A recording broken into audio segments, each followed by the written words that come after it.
नमस्कार, मैं हूं अरुण तोमर। आप देख रहे हैं एशियन न्यूज। मुख्यमंत्री की विकास डायरी में आपका स्वागत है। राजधानी भोपाल के कुशाभाऊ ठाकरे कन्वेंशन सेंटर में साइबर अपराधों को रोकने और डेटा को सुरक्षित करने के लिए संयुक्त साइबर सुरक्षा कार्यशाला आयोजित की गई। इस कार्यशाला में सरकार, तकनीकी विशेषज्ञों और सुरक्षा एजेंसियों ने डिजिटल युग में बढ़ते साइबर खतरों से निपटने और डेटा सुरक्षा को मजबूत करने पर विस्तृत चर्चा की। इसमें digital personal data protection, e governance, सुरक्षा नेटवर्क और एंड पॉइंट सिक्योरिटी तथा एआई आधारित डिजिटल सिस्टम की सुरक्षा जैसे विषयों पर तकनीकी प्रस्तुतियां दी गई। कार्यक्रम में मुख्यमंत्री डॉक्टर मोहन यादव सहित वरिष्ठ अधिकारी और साइबर विशेषज्ञ मौजूद रहे। मुख्यमंत्री ने कहा कि डेटा की सुरक्षा ही राष्ट्रीय सुरक्षा का आधार है और राज्य में साइबर रिसर्च सेंटर स्थापित किया जाएगा।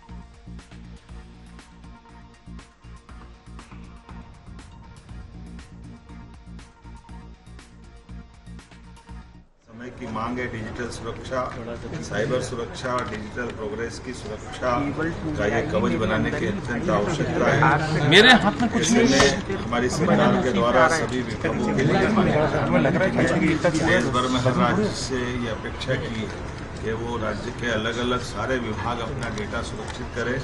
भविष्य में इसमें किसी प्रकार की त्रुटि होने पर भारी पेनल्टी भी लगाएंगे और कुल मिलाकर के राज्य के नागरिकों के लिए या समाज के लिए, सरकार के लिए कोई हमारे देश के दुश्मन इस डेटे का उपयोग न कर पाए या उसका मिसयूज दूसरे प्रकार से न हो, उनके साथ व्यक्तिगत रूप से भी ठगी की कोई घटना न हो। इस सब के लिए सब आवश्यक है।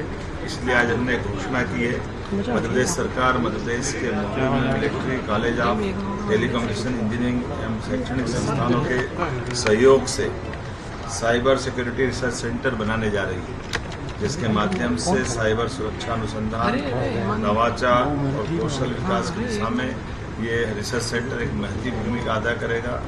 साथ ही साथ साइबर अपराधों की समय पर पहचान और निगरानी के लिए आधुनिक सुरक्षा व्यवस्थाओं का भी इसमें बड़ा रोल रहेगा। एमपी की राजधानी भोपाल के भीमनगर बस्ती में सीएम डॉक्टर मोहन यादव ने पहुंचकर टॉपर छात्रा चांदनी और उनके परिवार से मुलाकात की। वहीं इस दौरान स्थानीय विधायक भगवान दास सबनानी सहित पार्षद और पदाधिकारी मौजूद रहे। टॉपर चांदनी ने बताया कि मुख्यमंत्री ने आगे पढ़ाई में सहयोग करने का भरोसा दिया है। चांदनी अपने परिवार के साथ भीमनगर के स्लम एरिया में एक कमरे के कच्चे मकान में रहती है। सीएम ने उन्हें नया घर बनवाने या पुराने घर की सही से मरम्मत करवाने के लिए भी कहा है। वहीं सीएम डॉक्टर मोहन यादव ने कहा कि मैं आज चांदनी विश्वकर्मा के घर यहां मिलने आया हूं, जिन्होंने 12वीं बोर्ड परीक्षा में 500 में से 500 अंक हासिल किए हैं। उन्होंने कठिन परिस्थितियों के बावजूद अपनी मेहनत और लगन से अलग पहचान बनाई है।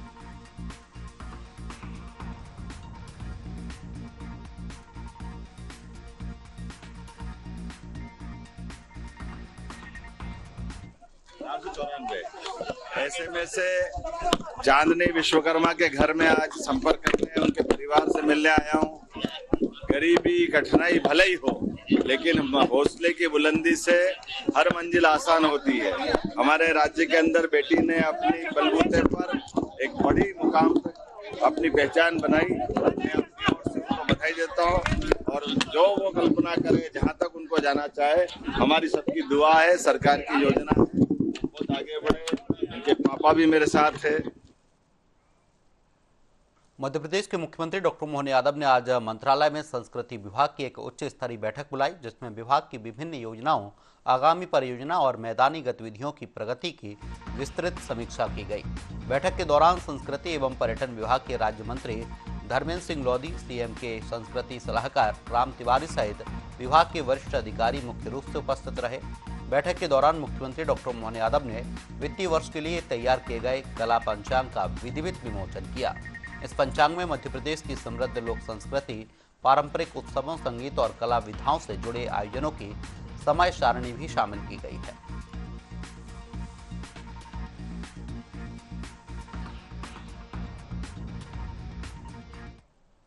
भोपाल में मुख्यमंत्री डॉक्टर मोहन यादव ने पर्यावरण संरक्षण की दिशा में पन्ना जिले में की गई पहल को ऐतिहासिक बताया है। पौधरोपण स्थलों में एकत्रित 11,260 किलोग्राम प्लास्टिक कचरे का वैज्ञानिक तरीके से निस्तारण किया गया, जिससे न केवल प्लास्टिक मुक्त वन क्षेत्र की दिशा में सफलता मिली, बल्कि करीब 68,000 किलोग्राम कार्बन डाइऑक्साइड के बराबर ग्रीन हाउस गैस उत्सर्जन की रोकथाम भी हुई। इस पहल से स्थानीय वन समितियों को अतिरिक्त आय भी प्राप्त हुई है। सरकार इसे सतत विकास और स्वच्छ पर्यावरण की दिशा में महत्वपूर्ण कदम मान रही है।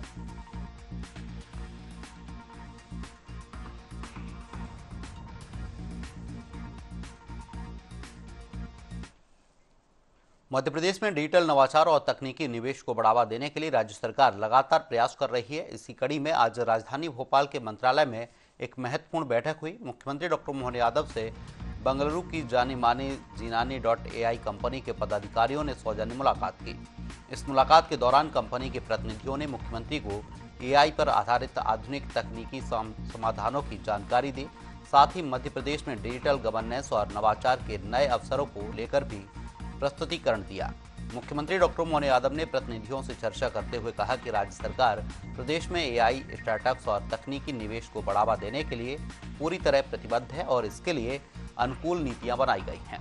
बैठक में मध्य प्रदेश में AI आधारित सेवाओं को विस्तार देने और स्टार्टअप इकोसिस्टम को मजबूत करने की भविष्य की संभावनाओं पर भी विस्तृत विचार विमर्श किया गया है।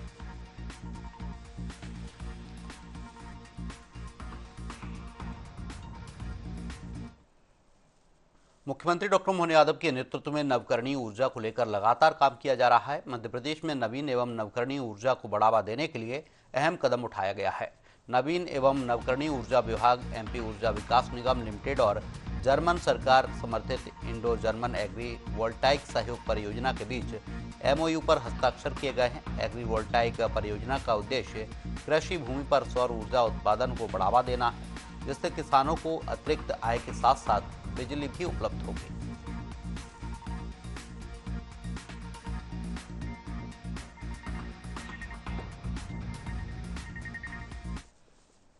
मुख्यमंत्री की विकास डायरी में फिलहाल के लिए इतना ही। आप देखते रहिए एशियन न्यूज। नमस्कार।